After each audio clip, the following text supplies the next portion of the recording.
Ooh, summer, sucker. Yeah.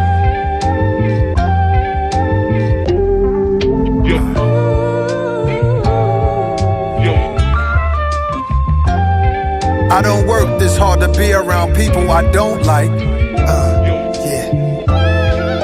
Gotta be a special type to deal with my life. Gotta be a special type to feel what I write. Special like my classics, special like my listeners who have attachments to my old style, won't let me pass. I don't see the point with weak sayings like So join the PRAIS group. Y'all sold over 100 homes, 102 homes. 102. So now, like, I mean, that's successful. You probably like one of the successful real estate agents around here.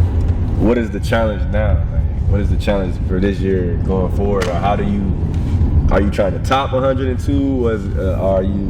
Do you want to stay consistent with doing 100 homes a year, or how do you continue to challenge yourself after accomplishing that? So I always had the goal to sell 100 houses in a calendar year, right? And like, I don't know why, it's just like this, it really means nothing. Like, the key to all this is like, no one cares what houses you sell, how many houses you sell. Like, it really just doesn't matter. Like, I can tell you about a house I sold, you're literally not gonna care. Like, you'll listen to the story and you're like, it's like me telling you about my fantasy football team, like, you just don't care.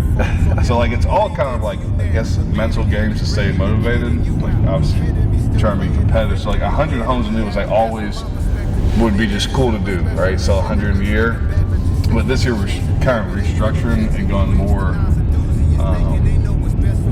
into the team model, where I also work with a bunch of clients, but I'll also set up some other people like Carlos to work some buyers and sellers for me as well. So I mean, this year I think it's really just about growing the team and, you know, having everybody kind of row a boat in the same direction.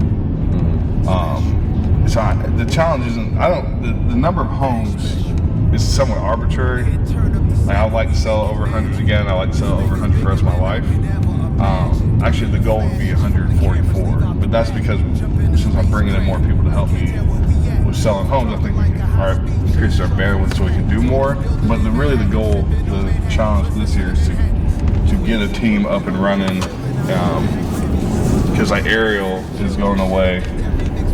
You know, she was nice enough to work for me for 2 years for essentially free. Obviously, she, you know, lives with me, she's my wife, but like, she wasn't getting paychecks every 2 weeks. So like, she's going away, so like, she, you know, somebody replacing her duties. Holly's still with us. She's gonna keep doing what she was doing, and then we're gonna try and bring in a couple more people. So it's really about just growing the team and growing a culture that I can be proud of, and that I can, you know, have people rely on me, and I can rely on them to help everybody else. Like, if I want to go on vacation, my phone's not going off, or I don't have to be talking on the phone at 8 p.m. or every weekend and things like that, because these people can pull us some of the way too. So the challenge for me really is growing the team out, not so much the sales are the sales. Like, we're going to do a bunch of sales, I know that, but like, it's not, the challenge isn't 100 houses anymore, which was always the goal since I sold 60 my first year. Is always wanted to sell 100. So it's a little bit different mindset, I think, going into this year than it has been in really any other year. Special people.